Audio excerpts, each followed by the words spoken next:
All right, my friends, welcome back to Real Estate Bites, where we bring in you the business every Friday. At the lunch hour, we talk local real estate statistics and real estate news. Today's topic is a 2024 real estate outlook. I've got a special guest coming on to join us today. But before we jump into the real meat and potatoes, let's talk local real estate statistics. All right.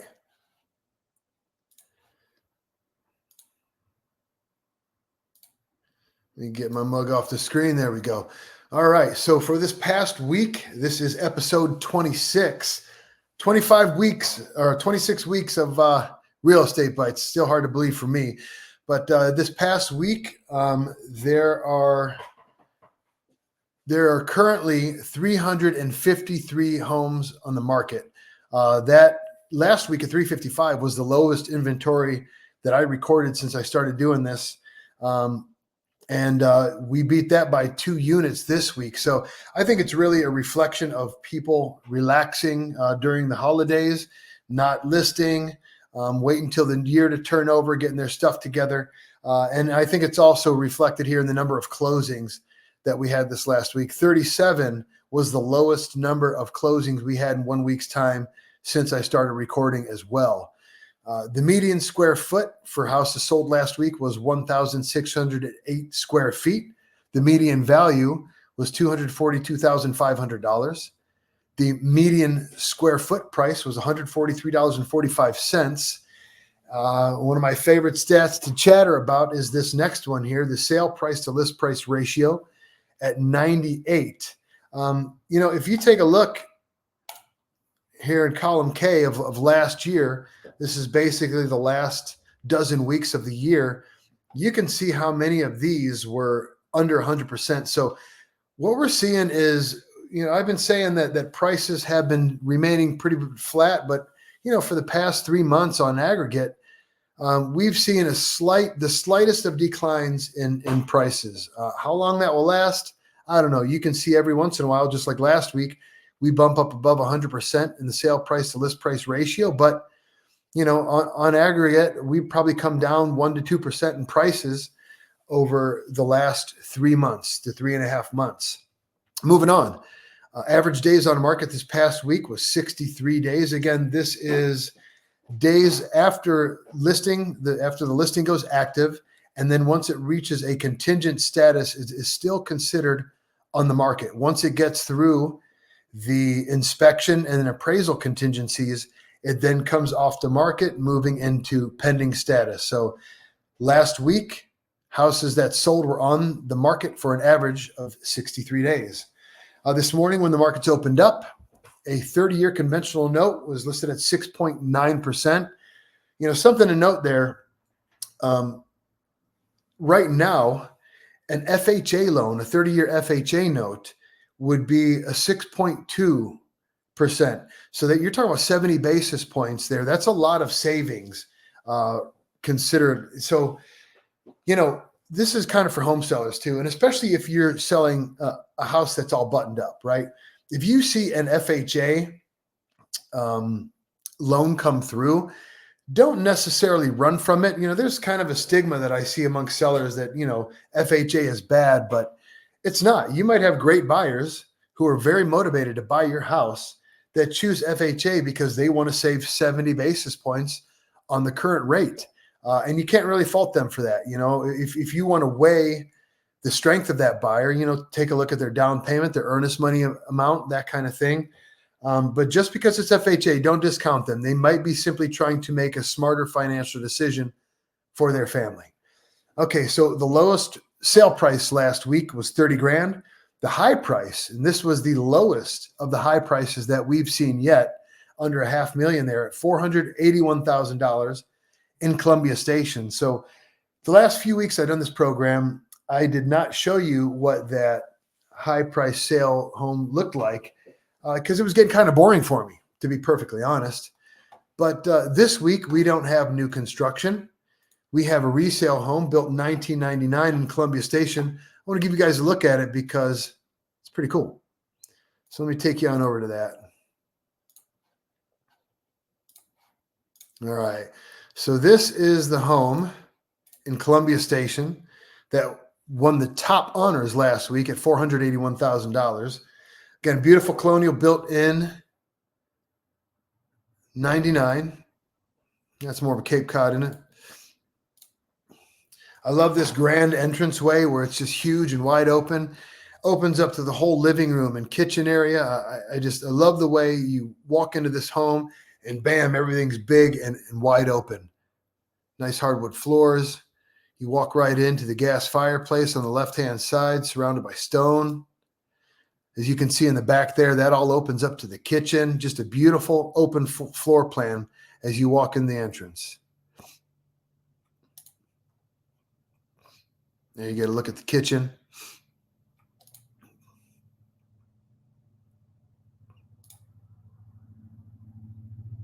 These are pretty granite tops.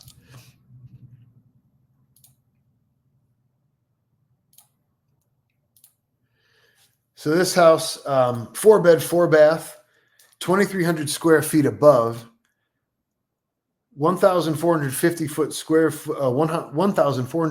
square foot finished basement, sitting on an acre in Columbia Station. Beautiful home. That's enough of that. All right. So moving on with our program here, I would like to welcome my friend Jay Sloan back to Real Estate Bites for your second appearance. How you doing, my friend? Doing great, John. How are you? I'm doing Thanks so much for having me. Of course, of course. So, I bring you on, dude, because I've counted on your information and your advice and your insight in the past, and I know that what you got to bring is helpful not only to other agents, but obviously the people who we serve, our customers. Absolutely. So, hey, man, let's start here. Still, a very, very popular question that I get from buyers all the time is, what's going on with these interest rates? So tell me, Jay, what's going on with interest rates? Are they going to come down this year? Are we having technical difficulties? Yes, we are.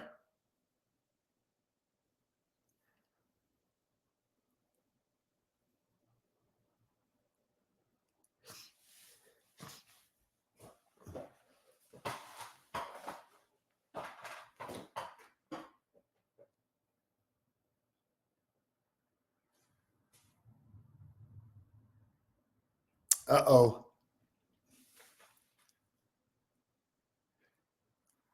We can't hear you. We can't hear you, Jay. No. Try to take out the AirPod. Maybe that's the problem.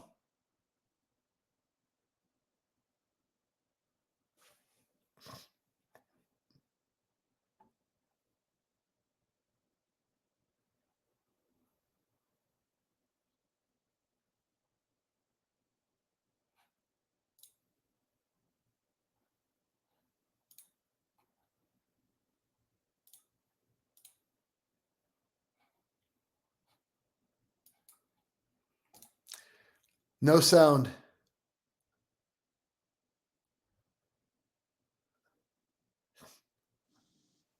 All right, can you hear me now? Now you're in. What happened there, man? I got a call. I got a call and it Okay. just completely cut off. So Gotcha. sorry about that. So You're good, man. I appreciate it. I'm glad you're back in. So tell us, what's going on with interest rates? So interest rates it's really interesting. So we went through an initial drop about 4 to 5 weeks ago where rates were literally teetering on the 8% mark. Some lenders were over 8%. We were very, very close. And then we went through a real big drop, right? So as you can see from the 10-year, the 10 years, the best it's been in its teetering, to where we lost about 1.5%. So rates right now for us, I know you said the average is about 6.99. We're close to that. I mean, we're between anywhere, if you pay a little bit, you're between 6.49 and 6.75%, depending upon your credit. Okay. So most of the loans that I wrote this week were around. Yeah. You mentioned the 10-year. Expound on that a little bit. I'm not sure that everybody out there knows what you're talking about when you're talking about the 10-year and what does that mean? So the 10-year treasury yield is really what 30-year fixed mortgage rates follow. So if you ever look at where the 10-year is, if you add about 2.5 to 2.75% to that, Some lenders will be at a percentage like 3% over, but like just for instance, this is a prime example of what I'm talking about. So today, right now, I just looked it up. The market open, the rate's at 4.18%. So if we had 2.5 to 2.75%, that's exactly what I was just talking about. Rates are somewhere between 6.5, 6.75-ish%, pushing 7%, right? So clients and realtors can use that to get a gauge on where the market is today. So again, look at the 10-year treasury yield. You could look it up at Yahoo or any, economic website, okay, any financial website, and it'll show you the 10-year treasury yield. Add 2.5 to 2.75 to that. I would always add 2.75 so you're not underquoting, and that gives them a good gauge of where rates are at. So the rate right does now, that track yeah, real time, Jay? Does it track real time, or is pretty there much, any yeah. sort of lag? No, I mean, honestly, if we start to see the 10-year treasury yield move up, we know we're going to get a price adjustment most likely for the worse, because they move right hand in hand with mortgage-backed securities. So they're almost based on the same type of investments, right? So that's why we can use it as a gauge. Now, if you look, so exactly 4.18%, let's add 2.75% to that. That puts the rates right at like 6.95, 6.89-ish, somewhere in there, as far as interest rates are going today. So what I noticed is as soon as rates dropped, I had a huge pop in business. So things now that rates are starting to push up a little bit, people are starting to get concerned like, is it the right time to buy? Am I going to buy during a rate spike again? Like, what's happening? And just, I want to say this to everybody who's tuned in, is just right now is the time to buy, regardless of losing that eighth or 0.5% or 0.25% rate. And here's why. The market, you're going to see far less competition. I think you can attest to this, Jonathan, in multiple offer situations when rates are slightly higher than rates get better. Okay, you think there's competition now for every house because inventory is still lacking a little bit. You're really going to see issues if rates go below 6%. All of those buyers that have been waiting to buy and waiting on those rates to fall are going to re-enter the marketplace. And that is really going to put pressure on our buyers to be consistently competing in multiples, meaning that what you just talked about, like let's say an FHA deal, because their credit score is less than 720 and they have low money down, they're going to have to fight with a conventional offer to get in, which isn't the best financing option for them, right? Or maybe it's not the best financing option. Let me rephrase that. So if you want the best options for you and your family, compete while the market isn't where it's going to be when rates drop. Because when rates drop, it's going to be flooded with buyers. To that point, the reason that home values and everything is where it is today and inventory is so low is because of the Fed dropping to zero interest rates post-COVID. And Correct. That made money real easy to get. It made money real cheap to borrow. And also it affected affordability quite a bit. And the purchasing was bananas. And we saw home prices just go crazy over a 2-year time frame before they really 100%. started to settle down at all. And, they're still debatably, I just showed you those stats and it looks like we might have seen a 1 or 2% correction over the last few months, but we still have those weeks where we see sale price, list price ratio above 100%. It's still very competitive. It's still a seller's market. Absolutely. And here's the thing too. A lot of people don't understand this, but most of America has rates under 6% right now. It's close to 90% of America has a rate under 6%. Okay. Which is kind of crazy if you think about it. So if we're going to see the inventory that we need to see, it's going to be where buyers or sellers and current homeowners say, okay, I'm willing to make the adjustment and go from the rate of, my 3.5 or 3% to 5.875, 5.75. I can live with that. What they can't live with is going from 3 to 7 or 3 to 7.5, right? So that's why we're also not seeing the inventory that we would normally see, and that's also been lagging too. So while there will be, and I don't want to scare everybody, while there will be more buyers, there will also be more listings, but it's going to wash a little bit. Okay, but I do have some good news. So just to segue in just the kind of what's happening, there was just recent legislation introduced to also take some of the big players out of the game, so to speak, as far as being in the market against our first-time home buying in our community, right? one of which is BlackRock. So there's huge money hedge fund and investment companies out there that are just because real estate is that good of an investment, and it's a really safe investment as far as just appreciation per year. Because Roy Rogers said it best: "The guy's not making any more land, right?" So that's a great investment for their clients. They've introduced legislation so literally trillion-dollar hedge funds can stop competing against middle class, everyday, hardworking American people. And they intend And to. yeah, Yeah, they intend to. I mean, what I read not too yeah, long ago, I believe it was Jeff Bezos who seeded a fund. He seeded the fund with $250 million, $250 million. That was the seed money as a mhm, fundraiser for other billionaires to put their money into to specifically to go buy real estate around the country. correct. Yeah, and it's not. So that's why we saw, what just wasn't just the boomers selling their homes and walking away with a ton of cash, like a lot of the media outlets led you to believe. I mean, there was a lot of money that was out there from these funds, buying cash, doing it under LLCs. We see it every day with like the open doors out there. Who owns those companies, man? You know what I mean? Like, who owns For these sure. firms? So Yeah. they just hide in layers and layer these companies out to then compete against it and compete against you respectfully into buying these homes in cash. And then, which either that's what, in being a seller's market, that's what two things: what they want to see, cash, and they want to see conventional financing.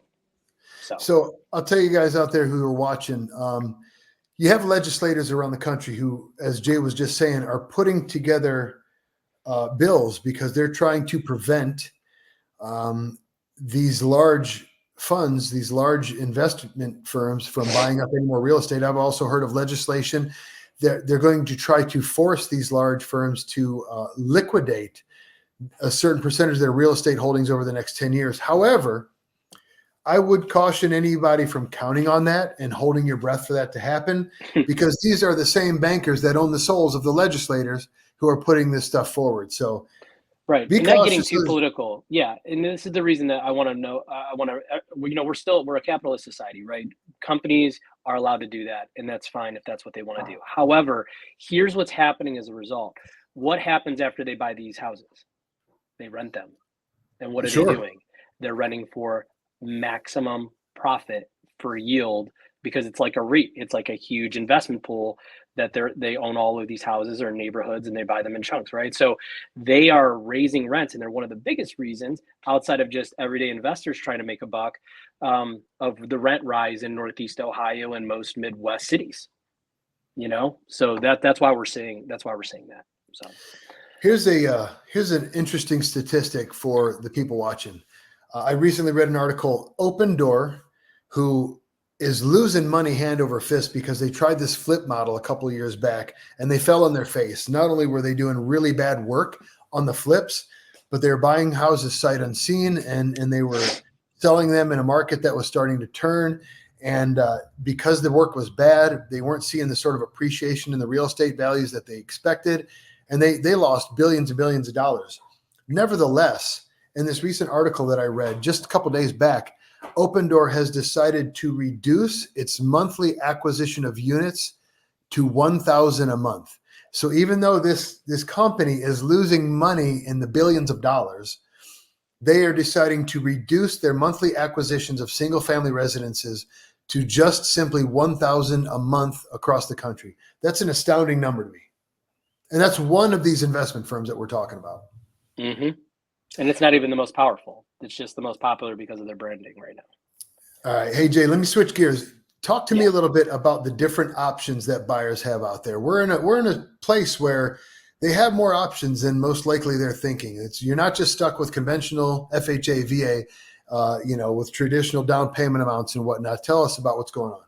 Of course, no problem. And just before we talk, I just want to say one more thing about where rates are headed. So obviously we know where rates are at. We talked about that a little bit, but there's the Fed meeting on, this upcoming week, right? They're meeting on the 28th and the 29th. They might hold, they might cut. 50-50 shot either way, but they're most likely going to cut a little bit. And then where the real cuts are expected to happen is between the summer and fall months. So right now the Fed funds rate is sitting around 5.25, 5.5, and that is looking to be reduced down. Just they're saying inflation is under control. We're getting closer to that 2% mark. I don't really feel that anywhere, but hey, what do I know? That's what the charts say, you know? But anyway, I digress. So anyway, they're going to be cutting rates over the course of the rest of the year. They're going to get really hot on that towards summer through fall, okay? Which will lead to us most likely, all the economic, forecasts that I've seen and economists that I follow, rates should be somewhere in the neighborhood of under 6% by the end of 2024. That's what they're forecasting. Okay. So for the home buyers out there and people listening, that's where they're headed. Now, getting into options, first time home buyers really have more options than they ever have in, my experience of doing mortgages. So we have so many different options for you. So we have grant options through the state.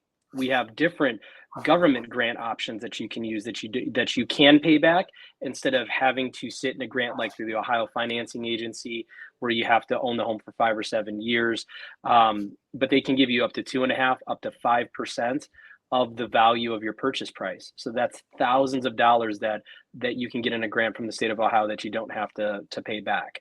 They have incentives for teachers, first responders, physicians, police, firefighter, EMT, nurses. We have all of those products. Okay. There's also some great new community programs that allow 1% down that also give you grant money that you don't have to pay back that are out there right now. Okay.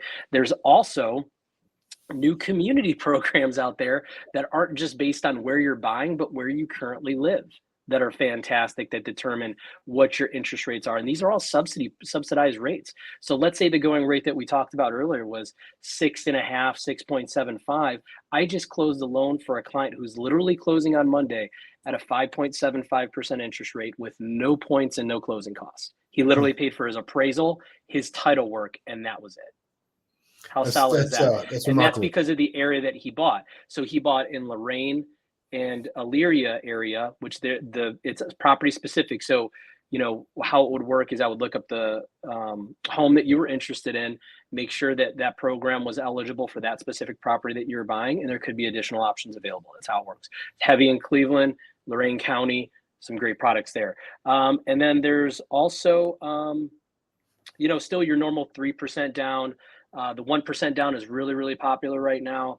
And so either way that you look at it, whether you're putting down 5%, 3%, 10%, it could be an advantage for you to keep your money and put it into the house just because, a home at the price point you're looking at could need a little TLC, maybe new floors, new carpeting, whatever. You keep that down money in your pocket, or the down payment money that you're planning on putting down. And then we use the grant so you can use for down payment instead, so you can renovate your home and keep the money into the property and build equity, even more equity into the property. So yeah, I think there's just so much out there. I think people would be shocked to understand how little of a difference it makes in your monthly payment, depending upon your down payment. So you'd be shocked to understand how much down payment you need to put down to significantly affect your monthly payment. We're having some technical difficulties again. No, I got it. I canceled the call. So no, for sure. So hold on one second. Can you hear me again? Yeah. So one thing that I wanted to say to that, because I did hear what you said, is that the grant, I just did this for a client yesterday. He was trying to put down somewhere in the neighborhood of 5%. Okay. So because his credit was less than 720, it made more sense for him, instead of just going conventional, for us to do a 3.5% FHA. He did a 5% grant. His PMI was better. His rate was better. It was better for him, instead of just doing a regular down payment product, to do a grant and receive money towards his down payment and closing costs. It just worked out way better for him. And this is the type of market where it's still a seller's market, right? But also we're still in that period of negotiating. Spring market isn't fully here yet. It's coming on strong, but there's still opportunity for buyers to get FHA and government loans accepted. There's no doubt about that. I compete with those every single day. Yeah. The reason I wanted to ask you about those options, Jay, what I want the people watching to really take away from all that is, if you're talking to a loan officer, if you're talking to a lender and they are not asking you a bunch of questions about what you got going on and what your goals are and trying to figure out a solution. You just heard Jay talk about all these different options that people have, right? Especially first-time home buyers. So if you walk into a lender's office and they are not asking you a bunch of questions about your goals and taking a look at a number of different products to see which fits you and your situation the best, you are being done a disservice, and you should probably look elsewhere. Can I just add to that real quick, Jonathan? So I just had a client referred to me that was just seeking a second opinion. He didn't feel too good about the loan officer he was talking to, and it was a pretty large company, very well known locally. I'm not going to drop their name, but they're very popular. Okay, and the client had a pretty good credit score. He had money in the bank to put down, and this is one of those situations where it wasn't great for him to go FHA. It was way better for him to go conventional. He got to take advantage of one of the community programs specifically that I just discussed with you with the subsidized rate. It was a community program. It's only offered on conventional, okay? And he got to take advantage of that instead of going with an FHA loan. And it was a higher dollar amount too. It was $200,000 because it's not an income-driven product. So I saved him just by having a conversation with me. I literally saved him $280 a month because the PMI was almost non-existent on the conventional product. His rate was over 1.25 better, 1.25% better than it was on the FHA product that this lender was offering, which was also kind of unbelievable to me. But the main theme of what I'm trying to say here is just seek a second opinion. Even if it's a good opinion, seek a second opinion. Talk to another professional that knows what they're talking about, and you'll be able to, if you just ask a few questions of, hey, tell me about your first-time homebuyer programs, just an open-ended question like that, you'll see how knowledgeable your loan officer is right off the bat. Or just tell me about your buying products. Tell me about your purchase programs. That'll let you know how good your LO is. Jay Sloan, I appreciate you coming on, man. It's time to wrap this up. Yeah, I know you got some busy things to get on with your day, man. I love you. Thank you for coming on with me once again. Love you too, brother. Hey, thanks so much for the opportunity. I appreciate it, and we'll talk again soon. Okay. We'll do it again. Take care, everybody. Have a great weekend. All right. Bye. All right. Thank you guys for joining us. I appreciate your time. Look, if this information, if you find it useful or valuable, friends and family members might do the same. Please share this with people. Get people this information. Have them come on and join us and watch this every week. I'm trying to bring some value to you guys, some insights into the market and some information that will help you understand the real estate better. So until next week, take care of yourselves. Take care of one another. I love you, people.